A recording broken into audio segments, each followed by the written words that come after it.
سلام دوستان، من آتیلا هستم. اومدم کل کارت تکراری به شما نشون بدم. اینا کل کارت تکراری مثل 33 تا کلا بریم که نشونتون بدم.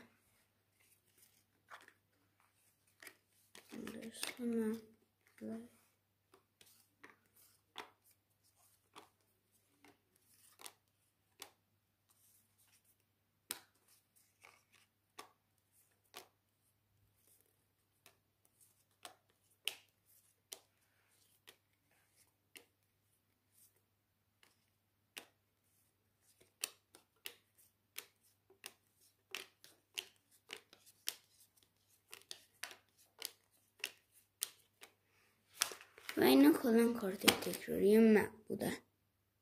خب دوستان، من کلا 33 تا کارت تکراری دارم.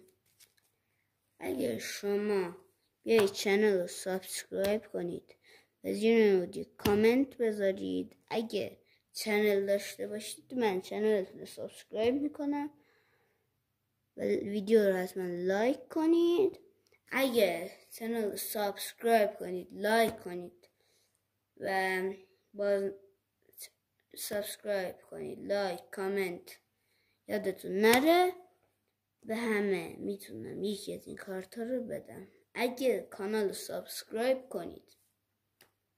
و کارت یه چیزیشون خوبه که 3 تا میتونید یکی از این کلابا رو بگیرید.